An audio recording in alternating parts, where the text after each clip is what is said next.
Olá, bem-vindo ao Papo de Prateleira, o espaço de conteúdo e informação que você conhece bem, que está sempre falando a respeito do agronegócio brasileiro. Mas sempre que possível, a gente tem um olhar todo especial para a revenda, para a distribuição de insumos agrícolas, pecuários, e também para as cooperativas, que têm as suas unidades de insumos para atender os cooperados, os integrados. E sempre a gente contando aí com o nosso apoio, os nossos parceiros e patrocinadores do Clube Agro Brasil, Clube Agro Dealer, que ajuda justamente a levar a tecnologia da indústria para o cliente final de todo mundo que está na fazenda, né? E ainda por cima, dá ponto, bonifica essa pessoa para comprar o quê? Insumo, usar no negócio, pôr mais dinheiro no bolso, ajudar a comunidade, ajudar o agro brasileiro.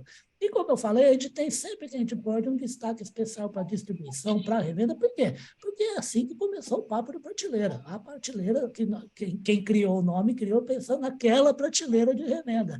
Então, hoje o programa é mais do que especial para esse pessoal, para esse público, para a gente falar de modernidade, legislação e cuidado que tem que ter com esse setor, com esse conceito de armazenagem. Eles estão em vários segmentos, mas, logicamente, eu vou procurar falar com eles sobre agronegócio. Eu estou falando aqui com o Flávio Zarbinati Júnior. O Flávio ele é especialista em logística e CEO da Remove. Flávio, prazer recebê-lo aqui no Papo Prateleira, tá? Prazer é todo meu, Ulisses. Muito obrigado pelo convite. Agradeço demais essa oportunidade. Muito bom estar aqui falando com você e com a audiência de vocês. Que maravilha, o prazer é todo nosso. Eu queria começar falando assim, o que o Flávio resolveu enfiar na cabeça de resolver problema de gente de revenda e de distribuição de insumos?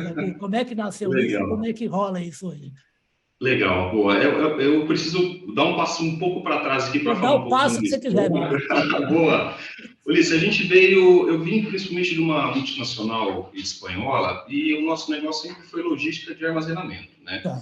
Mas eu cresci nessa empresa aqui, principalmente no Centro-Oeste, né? Tá. Então, eu sempre tive uma ligação muito forte com o agronegócio, atendendo as revendas da região, aqui do interior do estado de São Paulo, e também, quando eu comecei a crescer na empresa, depois Mato Grosso do Sul, Tocantins, né? Peguei Goiás, depois Minas.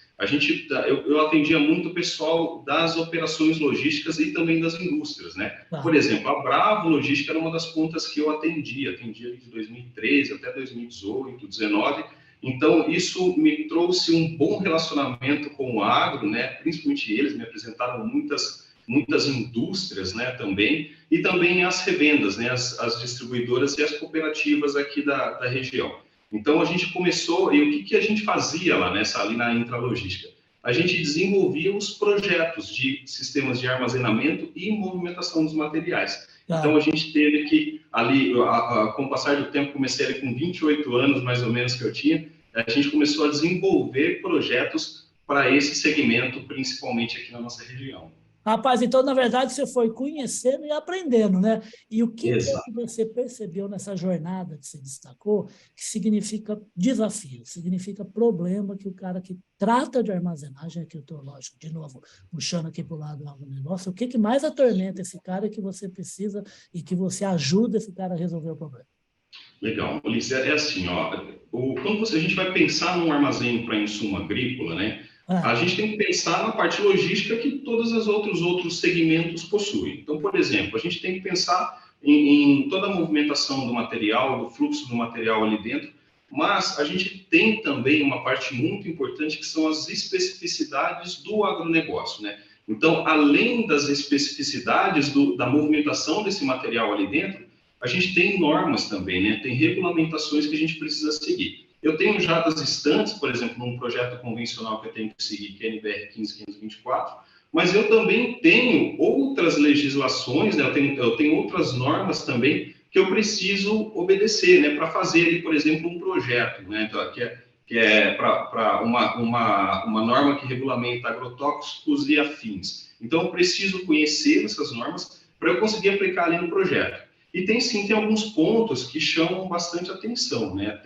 Na parte de construção do armazém, a gente tem vários pontos que a gente pode discutir aqui também, e também algo que eu percebo que geralmente gera bastante, não problemas, né, mas é uma dor ali que pode ser enfrentada, na parte de capacidade. A gente percebe que ali, às vezes acontece de logo na primeira safra, né, a gente no pico da safra ali, a gente já começa a ver pallets nos corredores, né, já começa vê uma movimentação um pouco mais difícil ali dentro do armazém, pelo dimensionamento. Onde eu ponho isso, chefia? Põe ali no cantinho, ali que depois a gente vê. É bem isso mesmo. E às vezes acaba obstruindo, né, saídas, obstruindo passagens, né? Atrapalha Então, a o trabalho. exatamente. A capacidade, por exemplo, e o que é legal a gente unir esse conhecimento no desenvolvimento ali do armazém do agro com o conhecimento da logística também, né? Por exemplo, a gente quando vai calcular uma quantidade de docas, né? É normal, eu numa revenda, por exemplo, geralmente é uma doca, para o pessoal ter o conceito, a área ali que eu vou fazer o recebimento, né? E recebe ou então põe dentro do caminhão para ele sair e levar, né? Perfeito, é isso aí. Então, para eu saber se aquela quantidade de docas vai atender, de entradas e saídas, vão atender o meu projeto, né? Eu não posso simplesmente só colocar ali de acordo com o que eu tenho de área disponível no espaço, eu preciso calcular isso. Então, por exemplo, eu tenho que ter alguns dados gerenciais ali, algumas informações, indicadores gerenciais, mesmo que básicos. Por exemplo, eu tenho que saber ali qual que é o número de processamento médio de entrada e saída, né? Então, em resumo, o quanto eu recebo e faço expedição no dia, né? Eu preciso entender também a capacidade de cada veículo, eu preciso entender a janela de horas que eu tenho para fazer essas atividades. Então, eu tenho que ter algumas informações na minha mão antes para eu conseguir chegar no número ali e principalmente qual que é o tempo médio que eu demoro para fazer essa atividade. Então, são alguns indicadores gerenciais que eu posso usar não somente ali na doca, por exemplo, mas eu posso usar em todo o armazém, né? Em várias partes. Por exemplo, eu poder fazer um balanceamento de trabalho, né? Quantos operadores eu vou estar fazendo essa atividade, né, de recebimento, quantos operadores eu vou ter para fazer atividade de separação. Então, essas informações gerenciais, eu costumo ver que, às vezes, a gente tem que entrar um pouco mais no detalhe para conseguir dimensionar bem a capacidade. E isso está completamente casado com a sua previsão de demanda que você tem para essa safra. Que é o atendimento, né? Exatamente, o seu plano de crescimento também, né? Então, tudo isso tem que estar casado. A gente fala aqui, Luiz, que a gente sempre assim, a gente é uma empresa de software, né? Mas a gente sabe, entende muito bem que o software, ele vem para gerenciar um processo. Então, a gente tem 3 pilares aqui, principalmente, né? A gente fala principalmente de processo, né? Onde a gente tem as entradas, né? O processamento das atividades e as saídas, os indicadores que eu tenho que ter para conseguir mensurar se isso está funcionando ou não. Aí a gente parte para projeto, né? A gente vai falar de layout, vai falar de endereçamento, fluxo dos materiais, e aí depois o sistema, para a gente falar, nada muito complexo também, então isso é muito, porque a gente sabe que é dinâmico, né?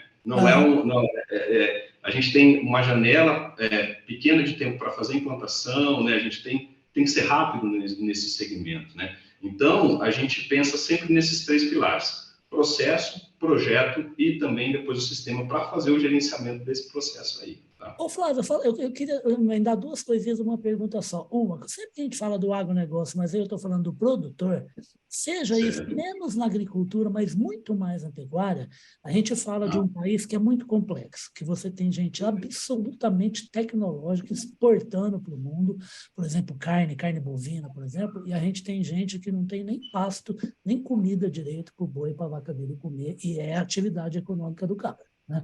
E a gente tem coisas moderníssimas. Queria saber se isso acontece também com distribuição e revenda no Brasil, e quando um grande player entra no Brasil e faz uma compra, adquire ou se torna sócio majoritário, se ele se depara com coisas que aí é que ele vai ter que se debruçar para fazer tudo isso que você está falando, essa questão de montar um projeto para reformar aquilo ali, que aquilo ali não combina nem com a lei, aquilo não combina com o fluxo, não combina com a demanda.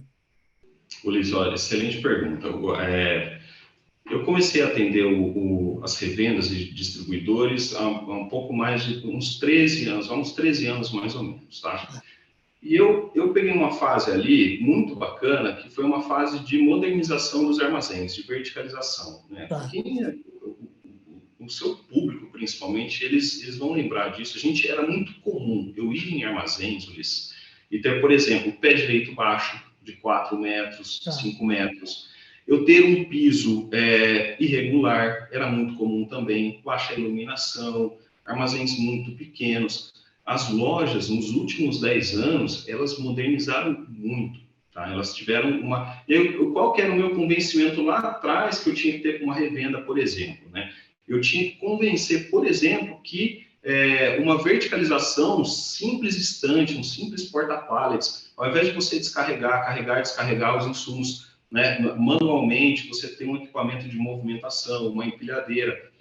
Um movimento legal que a gente fez também nesse tempo foi, às vezes, tirar a empilhadeira contrabalançada, a empilhadeira a gás dos armazéns, colocar empilhadeiras patoladas elétricas. Então, hoje em dia, os armazéns realmente estão num nível já muito bons, né? Já está num nível altíssimo. Onde guarda o insumo. Exatamente, onde guarda o insumo ali, né? No estoque lá. Então, onde eu tinha o pé direito baixo, as lojas começaram a subir e geralmente a gente começou a fazer 4 níveis de altura nas estantes, né? Então, a gente já tem quase que um padrão ali. Eu falo para você que eu devo ter passado de centenas já de projetos para revendas, tá? Então, geralmente, ali 4 níveis em altura, né? Eu tenho o pé direito ali de 7 metros, a maioria das vezes. Hoje em dia, e aí a gente começou um piso já bom, né? Um piso nivelado, né? Um piso já com uma boa planimetria, com resistência. Então, a gente já começou a perceber essa mudança muito drástica, né? Eu acho que o mercado exigiu isso. Isso se reflete até na fachada das lojas, na frente das lojas, na acomodação. Isso mudou bastante, né? Perfeito. E aí, só que o que a gente percebe que é um dos pontos que eu acho que é bacana e vai começar a melhorar é o que a gente viu principalmente como negócio, né? O que a gente percebeu? Que o pessoal fez essa evolução, só que estava fazendo a gestão ainda no papel, estava fazendo a gestão no Excel. Então, assim, respondendo a sua pergunta, se tem alguma coisa, né, uma empresa vem de fora para se deparar, aí eu acredito que ainda tem um bom mercado ainda para a gente fazer projeto para essas empresas, para a gente fazer desenho de processo para essas empresas, ter dentro ali do estoque.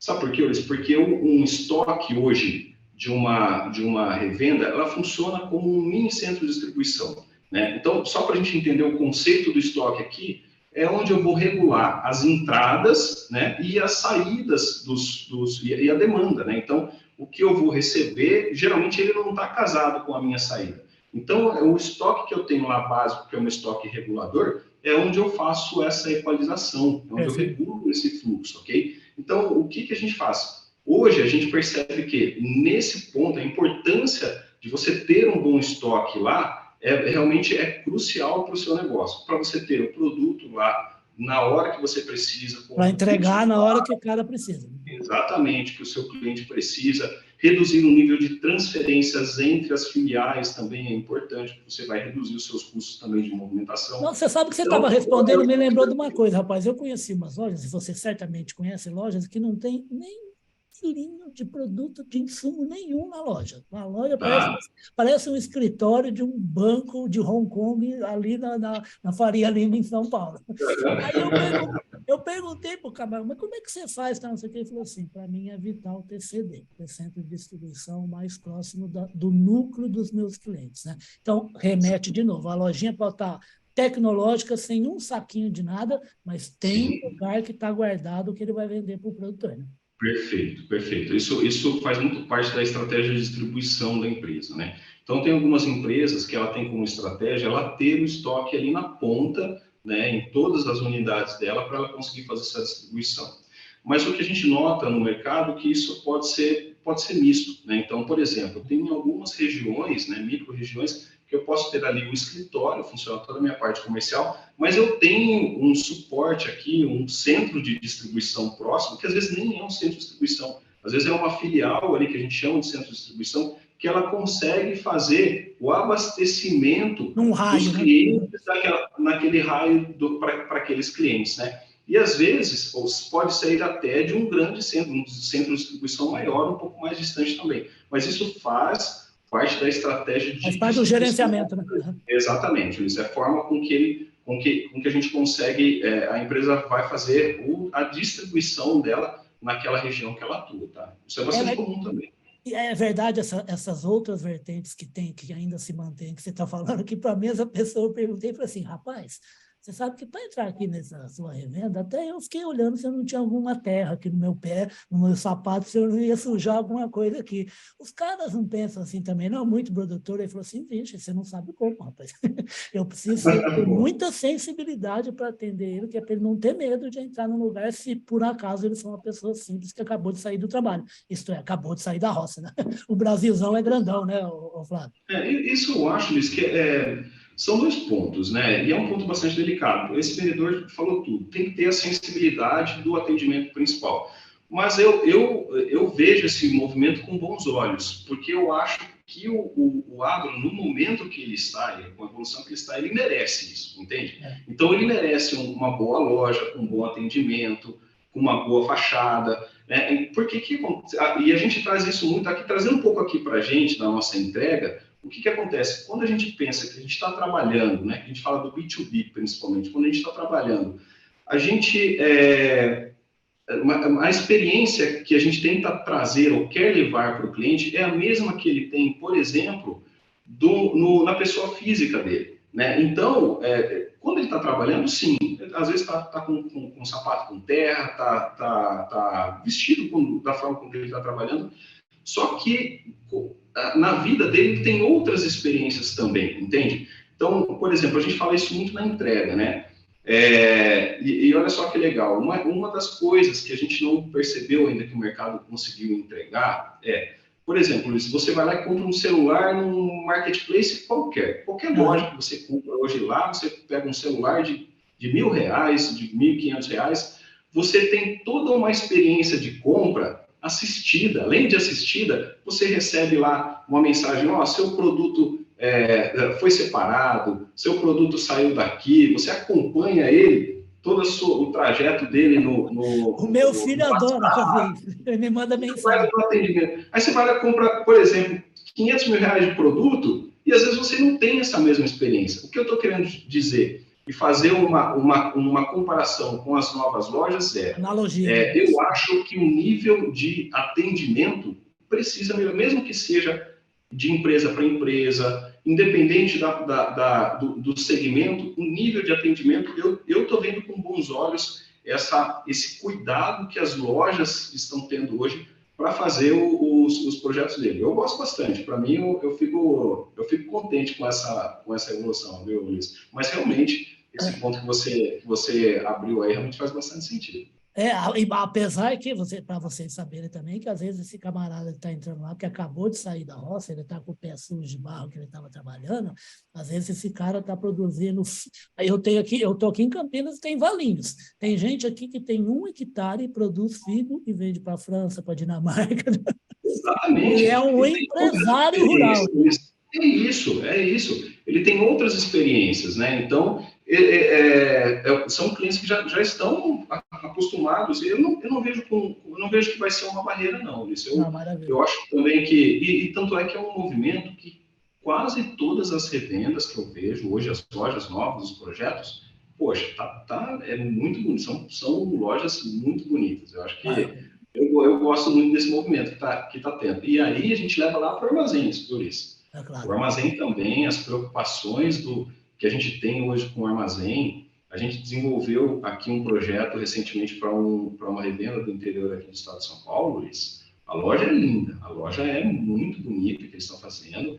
E aí a gente levou isso, a gente fez, não tinha nem piso, tá, no armazém dele. Então a gente veio com essa preocupação desde lá de trás, né? Então, por exemplo, o que a gente pensou ali? E no cuidado mesmo, né? Então, quando a gente foi falar do piso dá muito problema, viu, Luiz? Piso, exatamente, piso de estoque geralmente dá muito problema. Não geralmente, né? Mas é que quando dá problema é muito difícil ser corrigido. Então, por exemplo, ali a gente já entrou, primeira questão nossa foi, a carga, além que a gente já sabe que a gente tem que ter, tem que ser impermeável, ele tem que ter a contenção.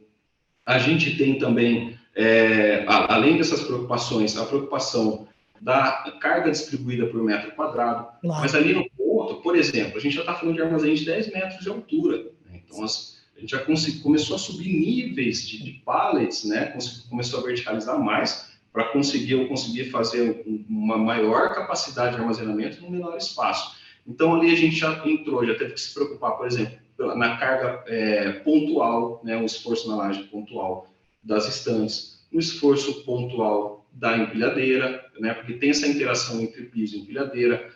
É um sistema que ele já não permite mais que a gente tenha altos desníveis dentro do armazém. A planimetria do armazém também tem que estar ok, né? Tem que estar de acordo com o uso do equipamento de movimentação e também com o uso da estante, né? Do porta-pallets que ele vai utilizar. E ali, de tudo, né? Então, uma boa ventilação, né? A gente entra também numa parte...